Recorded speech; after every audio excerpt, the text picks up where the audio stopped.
नमस्कार, आप देख रहे हैं खबरदार। मैं हूं श्वेता सिंह। सबसे पहले खबरों को खबरदार के लेंस से देख लेते हैं। जासूसी कांड को विपक्ष अपनी पॉलिटिक्स में निखार लाने वाले सॉफ्टवेयर के रूप में देख रहा है। राहुल गांधी सहित पूरे विपक्ष और बीजेपी के बीच आज जासूसी कांड पर दंगल होता रहा और विपक्ष की हम साथ साथ हैं वाली तस्वीरों के साथ भविष्य की संभावनाएं दिखाई देती रहीं। जासूसी पर इस सियासी मैच को कैसे 2024 के लिए हो रहे प्रैक्टिस मैच में बदला गया, इसे ध्यान से देखिएगा।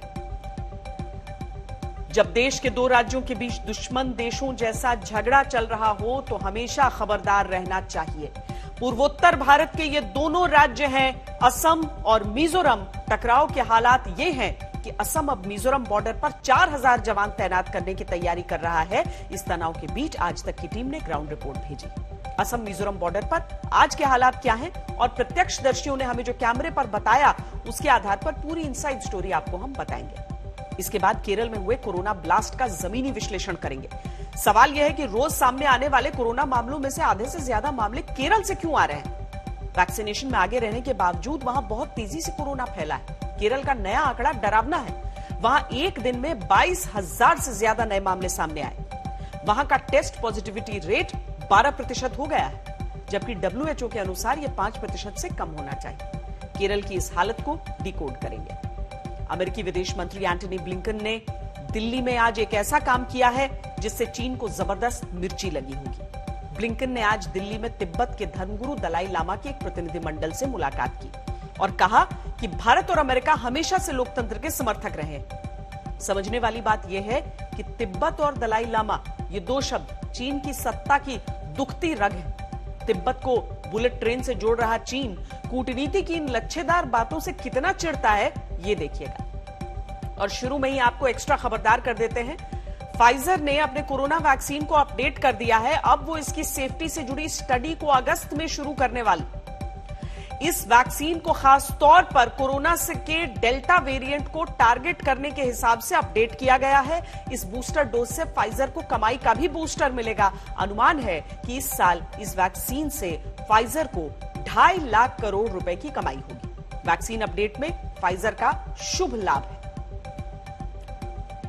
पेगासस जासूसी मामला अब विपक्ष का हथियार बन गया है, जिसे वो सरकार पर इस्तेमाल कर रही है।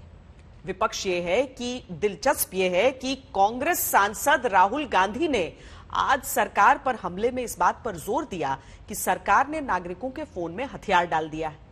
राहुल समेत पूरे विपक्ष का आरोप है कि संसद में पेगासस जासूसी पर बहस न कराकर सरकार सवालों से भाग रही है।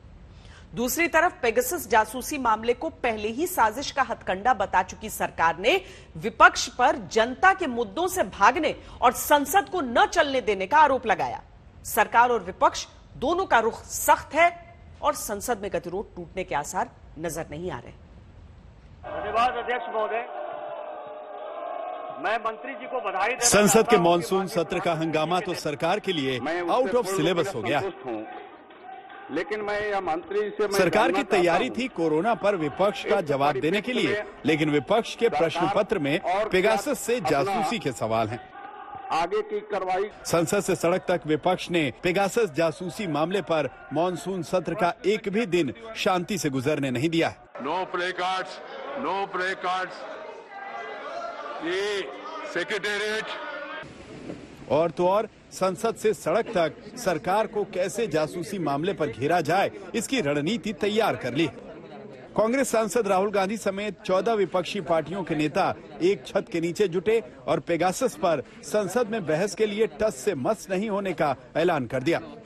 जबकि सरकार कह रही है चर्चा करनी है तो कोरोना पर करो। आपके फोन के अंदर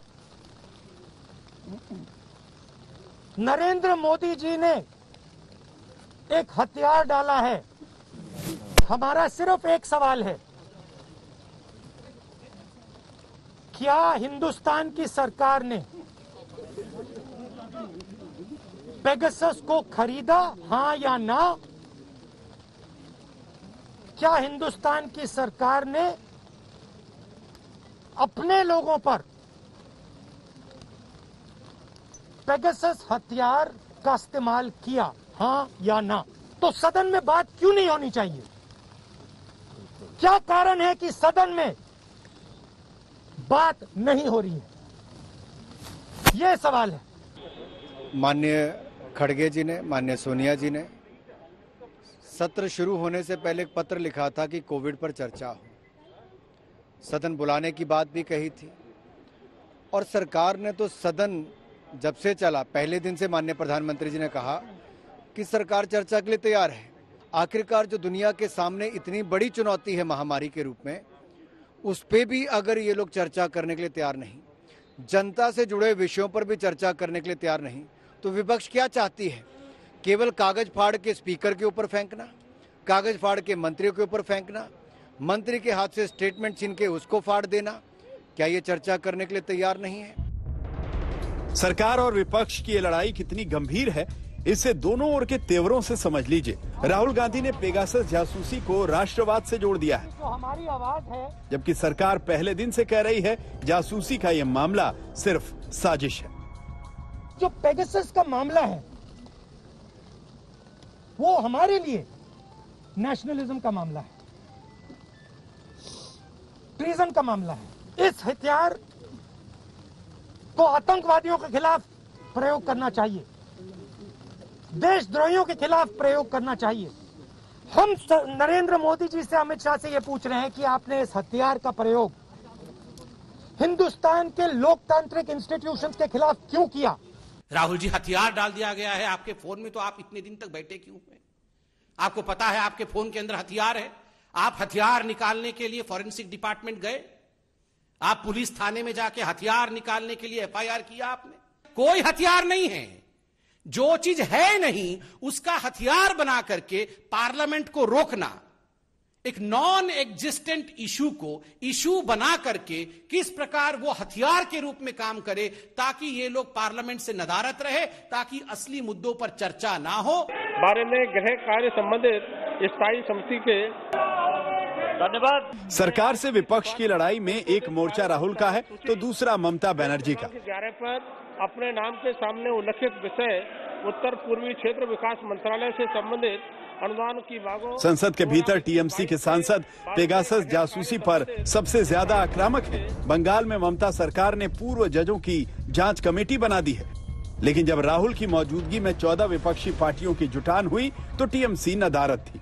अलबत्ता जब सोनिया गांधी और राहुल गांधी से ममता 10 जनपद पर मिलने गईं, तो जरूर पेगासस पर उनकी बातचीत हुई। पेगासस का रिप्लाई क्यों नहीं दे रहा है गवर्नमेंट? पेगासस का रिप्लाई तो देना चाहिए। ये तो जनता ने जानने चाहता है। जनता को जानने के लिए सबसे ज्यादा लोकसभा होता है, जो पब्लिक हमारा पार्लियामेंट है, राज्यसभा है। अगर लोकसभा राज्यसभा में पॉलिसी डिसीजन नहीं अनाउंस होता, अगर डिस्कशन नहीं होता, तो कहाँ पे चर्चा होगा? ये चर्चा चाय पे दुकान में नहीं होता है, ये चर्चा पार्लियामेंट में होता है।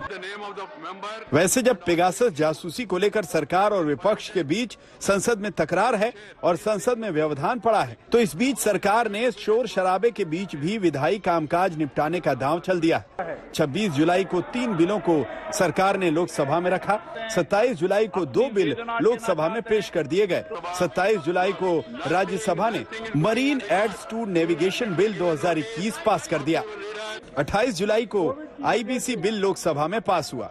28 जुलाई को राज्यसभा में जुवेनाइल जस्टिस बिल पास हो गया। शोर शराबे के बीच ही लोकसभा ने सरकार को स्वास्थ्य मंत्रालय के लिए अतिरिक्त 23,675 करोड़ खर्च करने पर मुहर लगा दी।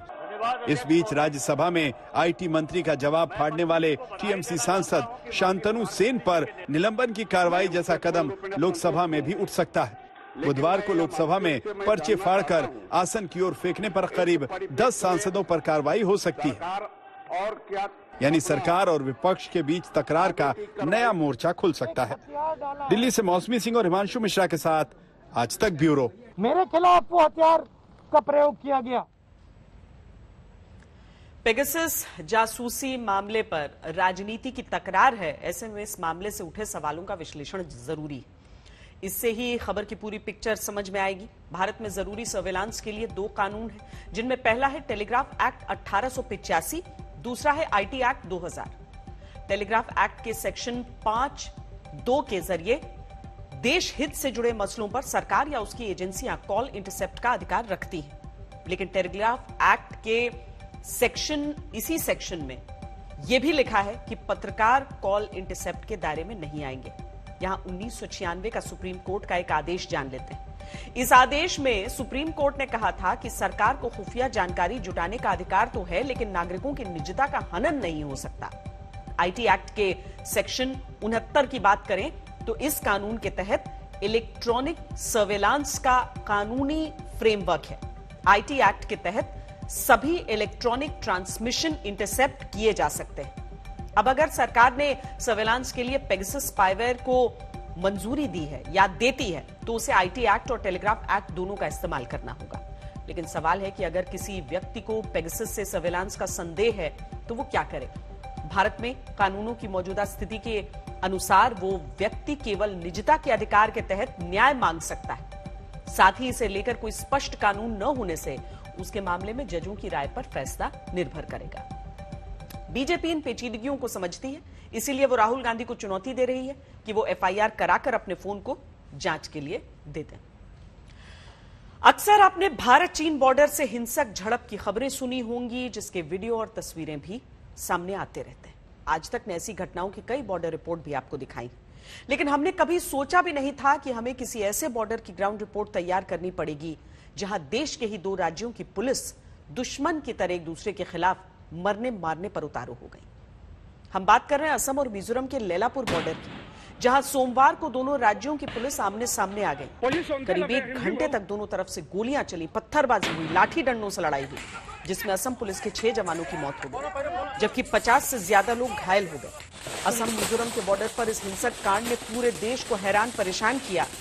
दोनों राज्य सरकारें एक दूसरे को इस हिंसा के लिए जिम्मेदार ठहराने लगी।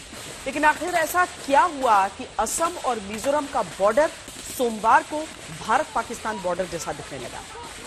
इस घटना की तहकीकात करने के लिए आज तक की टीम ग्राउंड जीरो पर पहुंची है, ताकि इस खबर का पूरा सच देश के सामने आ सके।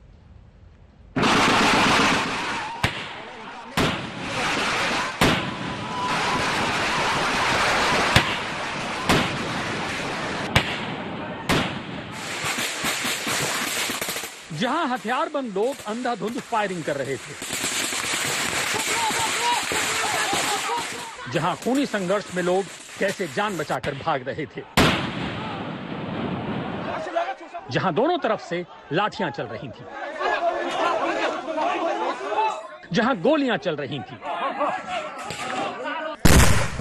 जहां दो राज्यों की पुलिस ऐसे लड़ रही थी जैसे दो देशों की सेनाएं लड़ती हैं।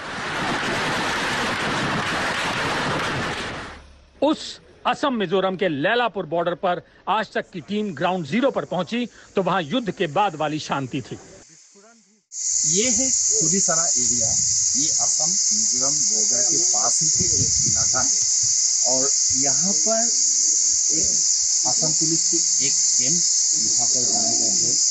ये टेम्पोररी कैंप है और ये यहाँ पर असम पुलिस के जवान तैनात किया गया है यहाँ पर।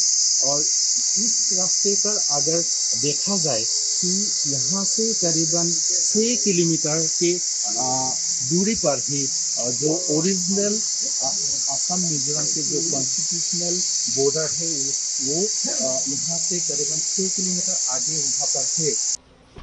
सोमवार की घटना के बाद मंगलवार को आज तक की टीम असम मिजोरम के उस लैलापुर बॉर्डर पर पहुंची, जहां खूनी संघर्ष में असम पुलिस के 6 जवानों की मौत हो गई, कई पुलिस वाले और स्थानीय लोग घायल हो गए। आखिर उस दिन हुआ क्या था? आज तक के कैमरे पर चश्मदीदों ने पूरी कहानी सुनाई। अचानक से वो लोग मेजर लोग हमला कर दिया और मार्बल से हमला किया। मेरा भी एक जख्मी हुआ, यहाँ पे भी मेरा भी टूटा, मार्बल से फेंका तो, और हमारा सिविलियन भी बहुत जख्म हुआ। ये फायरिंग कितनी देर तक चली? 30-35 मिनट तक चली। धड़ाधड़ फायरिंग चली।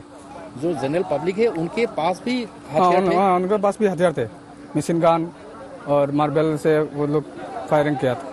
कल में 4 बजे में हम लोग उधर में गया है, ऊपर में हम लोग का 6 आदमी को मार दिया और हम लोग का सिविल 1 आदमी को मार दिया और कोई थोड़ा चोट लगा है, बहुत हैं अभी हॉस्पिटल में। अभी मेरे को उधर भी मारा है, यारगन से मारा है हम लोग को। उन लोग तो मिजो लोग इतना गद्दारी करता है, ऐसे करता है, हम लोग को मारते रहता है। उन लोग ज्यादा फायरिंग किया था स्नाइपर से फायरिंग किया था। मैं अपने खुद आंखों से देखा है। सोमवार को असम और मिजोरम बॉर्डर पर जो हुआ वो कोई पहली बार नहीं हुआ। 150 साल से दोनों राज्य भारत पाकिस्तान की तरह आमने सामने हैं, लेकिन पिछले महीने जून से ये तनाव बढ़ने लगा। ग्राउंड रिपोर्टिंग के दौरान आज तक इस ताजा विवाद की जड़ तक पहुंचा। 30 जून को मिजोरम ने असम पर सीमावर्ती जिलों में से एक कोलासिब में अपनी भूमि पर अतिक्रमण करने का आरोप लगाया। बदले में असम ने मिजोरम पर आरोप लगा दिया कि उसके सीमावर्ती जिलों में से एक हैलाकांडी तक 10 किलोमीटर अंदर तक मिजोरम ने अवैध निर्माण करवाए हैं। इसके बाद असम पुलिस मिजोरम के कोलासिब जिले में बॉर्डर से करीब 5 किलोमीटर अंदर एतलांग हंगार पर नियंत्रण करने पहुंची। इसके बाद बढ़ते तनाव के बीच खबरें आने लगी थीं कि असम के अधिकारियों ने मिजोरम के कोलासिब जिले के बुराचेप में अतिक्रमण विरोधी अभियान चलाया। बुराचेप को असम अपनी सीमा का इलाका बताता है, लेकिन इस बात से तनाव बढ़ गया और यहीं पर असम सरकार की एक टीम पर ग्रेनेड से हमला हुआ। इसके बाद 25 जुलाई को कथित तौर पर लैलापुर बॉर्डर के पास मिजो किसानों की 8 झोपड़ियों को जला दिया गया। इससे तनाव बड़ी हिंसा में बदल गया और उसके बाद क्या हुआ वो भारतीय इतिहास में एक कलंक बन गया। हम लोग जुट जैसा परिवेश नहीं करना चाहता हूँ, लेकिन हम लोगों का जो जमीन है, हम लोगों का जो बाउंड्री है, वो बाउंड्री हम लोगों को रखने के लिए हम मजबूर हूँ। हम लोग देहपतिव्य हूँ, हम लोग ये जैसे तैसे भी छोड़ूंगा नहीं। और हम लोगों का जमीन ऑलरेडी जो मिजोरम सरकार ने ले लिया उसको हम लोग रिक्लेम करूंगा। उसमें हम लोग इसके लिए हम लोग केंद्रीय सरकार का जो सहाय है वो भी मांगूंगा। लेकिन हर मतलब जैसे भी हो हम लोगों का जमीन, हम लोग का सीमा वो अटूट रखने के लिए, कायम रखने के लिए जो करना है हम लोग करूंगा। दो राज्यों के बीच सीमा विवाद कोई अनोखी बात नहीं है, लेकिन असम मिजोरम की सीमा पर जो हुआ उसने सारी हदें पार कर दी। वो भी तब जब मिजोरम कभी असम का एक जिला हुआ करता था। 1972 में वो अलग होकर एक केंद्र शासित प्रदेश बना और फिर 20 फरवरी 1987 को इसे भारत के 23वें राज्य का दर्जा मिल गया। यानी जो दो राज्य कभी एक हुआ करते थे वो जमीन के लिए अब जानी दुश्मन की तरह लड़ रहे हैं। अभी हम हैं कुलीसरा एरिया में। ये असम मिजोरम बॉर्डर के पास ही एक इलाका है और ये इलाका है असम के कासा डिस्ट्रिक्ट में।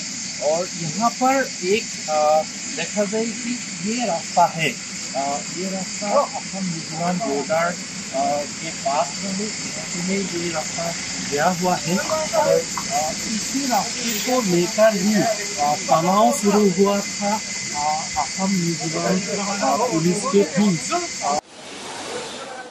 आज तक की टीम सिलचर अस्पताल पहुंची, जहां असम पुलिस के 48 घायल जवानों का इलाज चल रहा है। उन्हीं में से एक हैं गोपी कांता सिन्हा। उन्हें पैर में मिजोरम पुलिस की गोली लगी है, लेकिन सबसे ज्यादा दर्द दिल में उठ रहा है। हम लोग तो सोचा नहीं था ऐसा होगा बोल के, क्योंकि एक ही देश का है। वो लोग हम लोग का भाई भाई था, मगर वो लोग अचानक हम लोग का ऊपर फायर डाल दिया सर। मुझे लोग पत्थर में से ड्रिल मारा है, गोली चुड़ा है, बम मारा है। हम लोग सामने था और पहले हमारा ऑटो में पत्थर लगा है। पत्थर लगाने बाद में हमें लेट पोजीशन में झाप दिए। हथियार गैस गन हमारा साथ में था, एम्यूनिशन था, वो लेके नीचे गता में गिरा है, इसलिए लेट पोजीशन में हुआ है, इसलिए हमारा जान बचा है। हमारा किनारे में एक आदमी गुल्ली लगा है, बॉडी पूरा बॉडी में बसा हल्ला कर रहा है। असम मिजोरम के लैलापुर बॉर्डर पर इस वक्त शांति है, लेकिन हवा में अनहोनी की आशंकाएं तैर रही हैं। सीमा विवाद तो देश के कई और राज्यों के बीच भी है, लेकिन ऐसा खून खराबा कभी नहीं हुआ। इसकी जानकारी 27 जुलाई यानी कल ही गृह मंत्रालय की तरफ से लोकसभा में दी गई। इसमें बताया गया है कि असम का अपने चारों पड़ोसी राज्यों मिजोरम, अरुणाचल, मेघालय और नागालैंड के साथ सीमा विवाद है। नागालैंड के साथ असम की 500 किलोमीटर की सीमा है। वहां मीरापानी नाम के एक छोटे से सीमावर्ती गांव की जमीन को लेकर सीमा विवाद है। ये गांव नागालैंड के वोखा जिले और असम के गोलाघाट जिले की सीमा पर स्थित है। मेघालय के साथ असम का रिभोई जिले को लेकर सबसे बड़ा सीमा विवाद है। दोनों राज्यों के बीच 884 किलोमीटर की सीमा है और कुल 12 इलाकों को लेकर छोटे मोटे विवाद है। इसके अलावा लद्दाख और हिमाचल प्रदेश के बीच भी एक सीमा विवाद है। ये विवाद हिमाचल के लाहौल स्पीति जिले को लद्दाख के लेह जिले से जोड़ने वाले छोटे से इलाके साचू को लेकर। कर्नाटक और महाराष्ट्र के बीच भी आजादी के बाद ही बेलगाम जिले को लेकर खींचतान चलती आ रही है। कर्नाटक की सीमा में आने वाले बेलगाम पर महाराष्ट्र अपना दावा जताता है। पश्चिम बंगाल और उड़ीसा के बीच भी सीमा विवाद है। ये विवाद बालासोर जिले और उड़ीसा के मयूरभंज जिले के कुछ इलाकों को लेकर है। छत्तीसगढ़ और उड़ीसा के बीच नबरंगपुर और झारसुगुड़ा जिले के कुछ गांवों की जमीन को लेकर विवाद चल रहा है। गुजरात और राजस्थान के बीच भी मानगढ़ हिल्स की जमीन को लेकर सीमा विवाद है, जिसके आधे हिस्से पर गुजरात दावा करता है, लेकिन राजस्थान उसके पूरे इलाके को अपना हिस्सा मानता है। उड़ीसा और आंध्र प्रदेश के बीच भी 21 गांवों की जमीन को लेकर सीमा विवाद चल रहा है। यह विवाद 1960 से चलता आ रहा है। यानी दो राज्यों के बीच सीमा विवाद होना न तो कोई नई बात है और न ही कोई इतनी बड़ी बात कि उसे लेकर दोनों एक दूसरे के दुश्मन बन जाएं और हालात इतने खराब हो जाएं कि बॉर्डर पर गोलियां चलाने लग जाएं, जैसा कि असम मिजोरम बॉर्डर पर सोमवार को हुआ। असम सरकार के सूत्रों का कहना है कि इस घटना के पीछे बॉर्डर वाले इलाकों में सक्रिय ड्रग माफिया की साजिश हो सकती है। सूत्रों के अनुसार असम सरकार की एंटी ड्रग मुहिम के तहत असम मिजोरम बॉर्डर पर सुपारी और सिगरेट की तस्करी करने वाले माफियाओं को गिरफ्तार किया गया है। पिछले 2 महीने में असम मिजोरम बॉर्डर पर करोड़ों रुपए का सामान असम पुलिस ने जब्त किया, जो मिजोरम में म्यांमार बॉर्डर से भारत पहुंचाया गया था।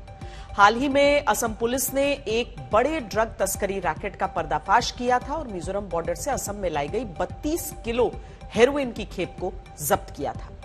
जब पूरे देश में कोरोना परास्त हो रहा है, तब अकेला केरल ऐसा राज्य है जहां कोरोना का ब्लास्ट हो रहा है, जहां रोजाना देश के 50% कोरोना केस दर्ज हो रहे हैं। पिछले 24 घंटे में देश भर में कोरोना के 43,654 नए केस सामने आए, जबकि 640 की मौत हुई। इनमें से आधे से भी ज्यादा 22,129 केस सिर्फ केरल से हैं। पिछले 24 घंटे में कोरोना से केरल में 156 मौतें हो गई। ऐसे में सवाल यह उठता है कि आखिर केरल में कोरोना कोई अलग ही चाल चल रहा है या कोरोना के खिलाफ केरल के चाल चलन में ही कोई खामी।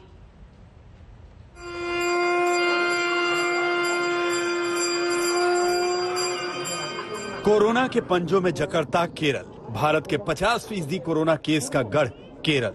एक दिन में 22,000 से ज्यादा कोरोना केस का रिकॉर्ड बनाने वाला केरल। 12% से ज्यादा पॉजिटिविटी रेट वाला इकलौता राज्य केरल।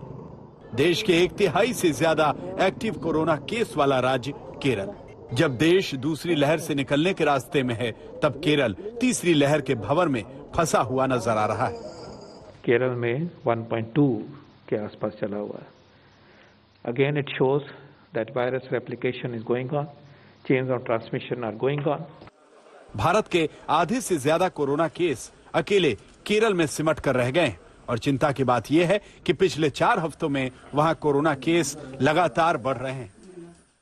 28 जून के बाद मल्लापुरम में 59% केस बढ़े हैं। त्रिशूर में 45% से ज्यादा केस बढ़े हैं। एर्नाकुलम में भी केस एक महीने में 46.5% ज्यादा आने लगे हैं, जबकि कोट्टायम में करीब 64% का इजाफा हुआ है। और ये स्थिति तब है जब केरल में करीब 15% लोगों को वैक्सीन की दोनों डोज लग चुकी हैं, जो कोरोना से जंग में केरल की खराब होती हालत की कहानी बयां कर रहे हैं। Day before yesterday, the government distributed 4.5 lakhs.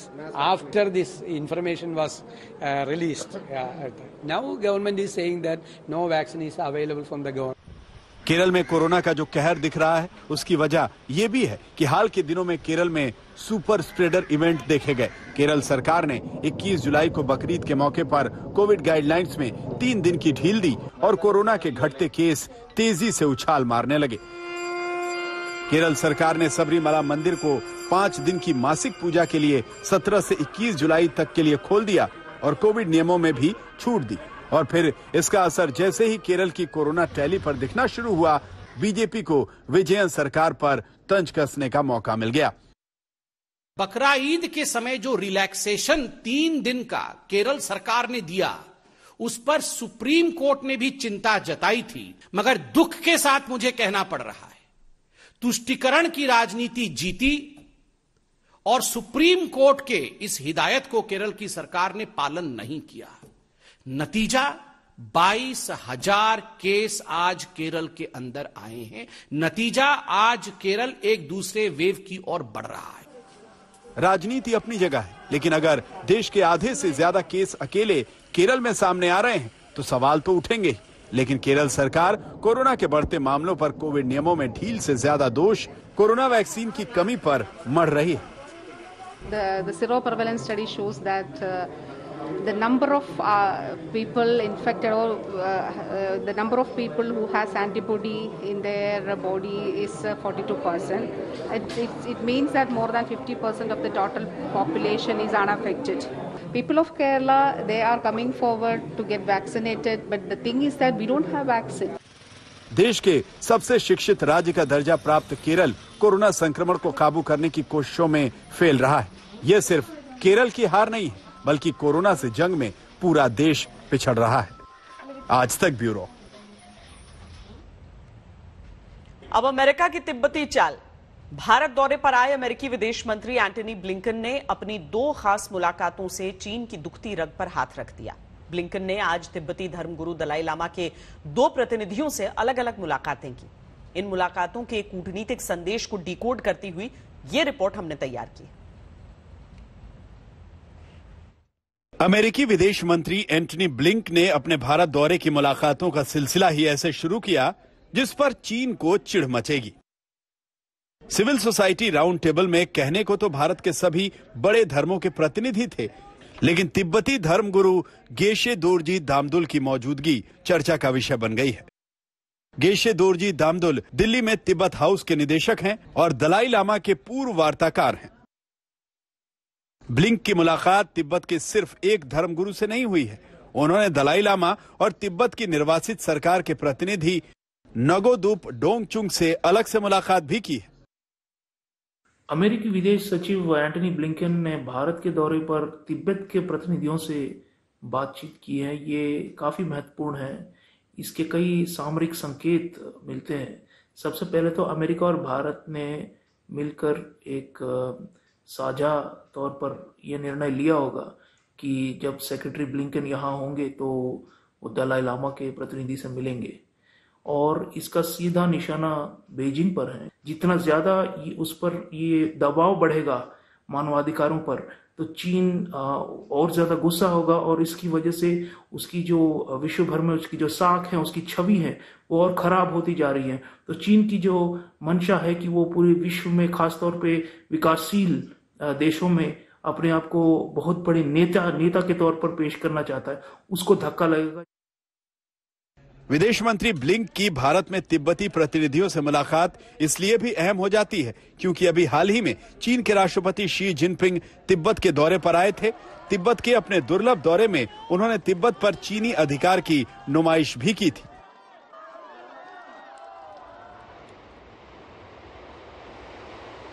इससे पहले जून के आखिरी हफ्ते में चीन ने तिब्बत में वो बुलेट ट्रेन दौड़ानी शुरू की है। वो वहां तक जाती है जहां से अरुणाचल प्रदेश की सीमा बहुत दूर नहीं है। लेकिन अमेरिकी विदेश मंत्री ब्लिंक का संकेत अंतर्राष्ट्रीय कूटनीति का दांव कहा जा सकता है। अमेरिका में तिब्बत पर कई बिल प्रस्तावित हैं और इस बात की जरूरत जताई जा रही है कि तिब्बत को स्वायत्त क्षेत्र घोषित किया जाए।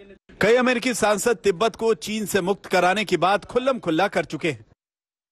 भारत की धरती से अमेरिका ने तिब्बत वाला संदेश दिया है, जबकि इसी 6 जुलाई को दलाई लामा के 86वें जन्म दिवस पर नरेंद्र मोदी ने बतौर प्रधानमंत्री पहली बार सार्वजनिक बधाई दी थी। इसका सीधा निशाना बीजिंग पर है क्योंकि चीन ने एक तो अतिक्रमण किया हुआ है हमारे सरहद पर। पिछले 1.5 साल से एक संकट चलता आ रहा है, विवाद LAC का, और चीन कहती है कि अरुणाचल प्रदेश उनका है और चीन कहती है कि लद्दाख भी उन्हीं का है।